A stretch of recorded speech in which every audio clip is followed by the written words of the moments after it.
বলা হয় যে তাদের সোশ্যাল ক্যাপিটাল অনেক ভালো, তারা বিভিন্ন রকম বয়ান মাঠে ছাড়তে পারে, কিন্তু ইদানিং আওয়ামী লীগের বয়ান তৈরির অক্ষমতা দেখে আমার খুব করুণা হয়।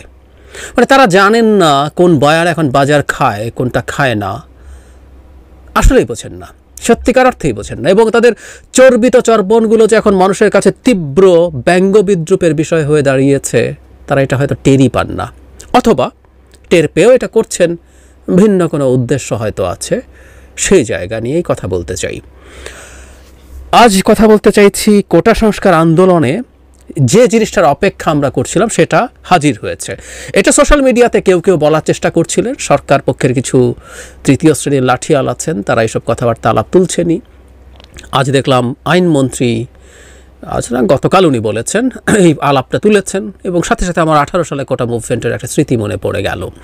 আইনমন্ত্রী কি বলেছেন একটু পড়ি, তারপর পেছনে যাই, এবং কৌশলটা কি করতে চাইছে সরকার, কেন করতে চাইছে সেটা নিয়ে আলাপ করব।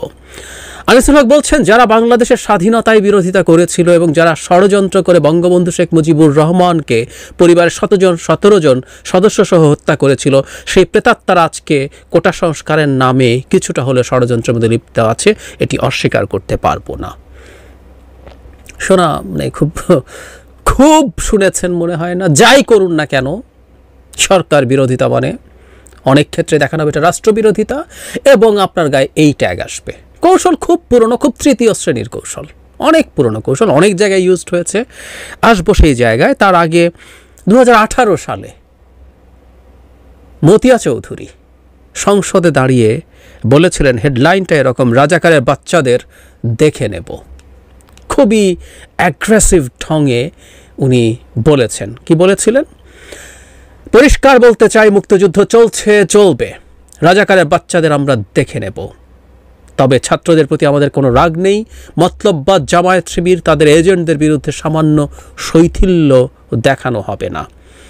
আরও অনেক কথাবার্তা বলেছেন, যেমন এরকম বলছেন, যারা দেশের জন্য জীবন বাজি রাখেন, মুক্তিযুদ্ধ পৃথিবীর সব দেশে তাদের জন্য বিশেষ সুযোগ সুবিধা থাকে, মুক্তিযোদ্ধাদের সন্তানেরা সুযোগ পাবে না, রাজাকারের বাচ্চারা সুযোগ পাবে, তাদের জন্য মুক্তিযোদ্ধা কোটা সংকুচিত হবে, রাজধানী কেন্দ্রিক একটি এলিট শ্রেণী তৈরি চক্রান্ত চলছে, তারই মহড়া আমরা দেখলাম গতকাল ওরা একটা স্পেসিফিক দিনকে নিয়ে।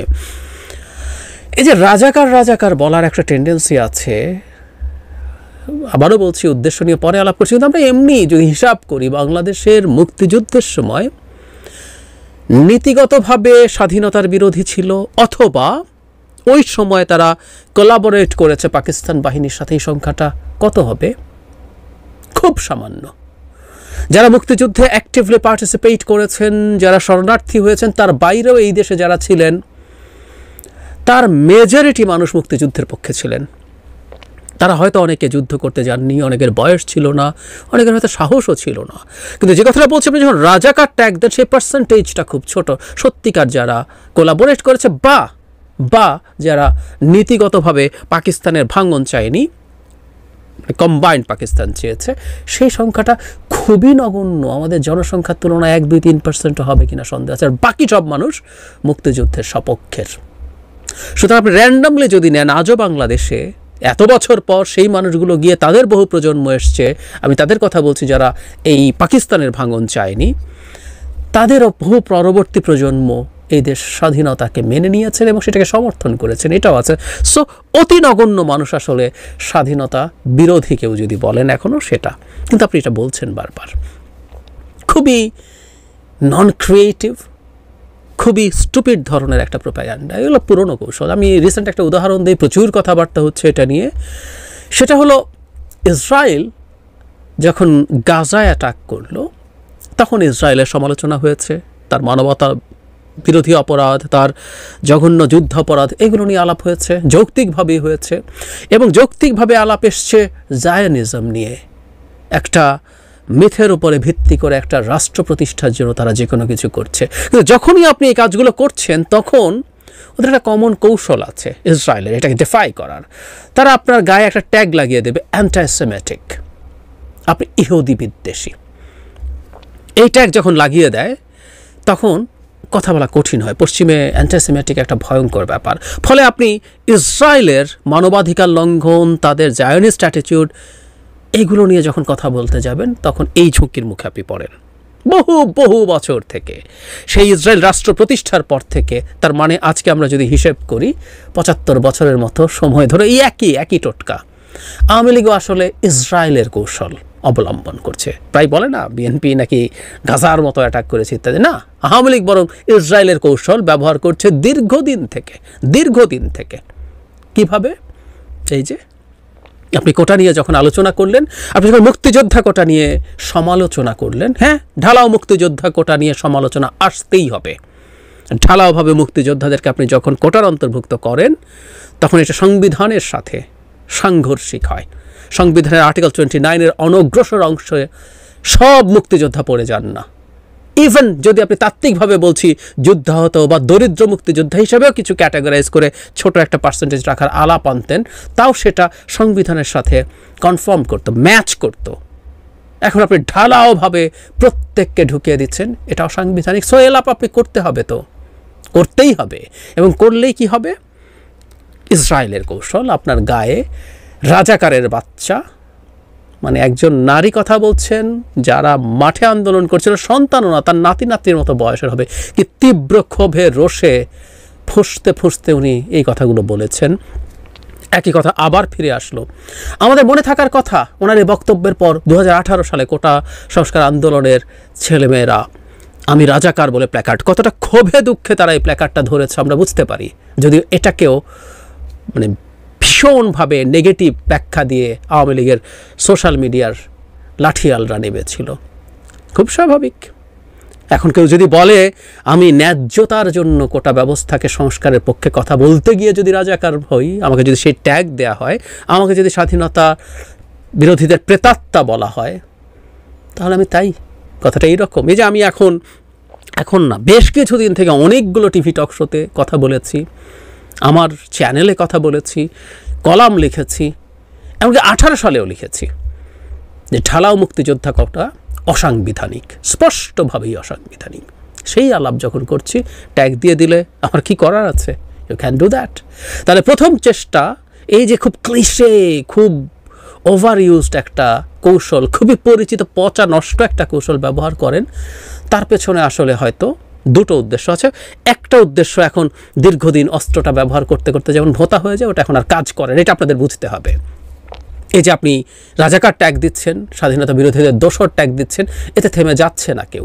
আমি থেমে যাচ্ছি না, অনেকেই থেমে যাবে না, এই মুভমেন্টে তারা থাকবে এবং অবশ্যই ঢালাও 30% মুক্তিযোদ্ধা কোটার বিরুদ্ধে কথা বলবো আমরা।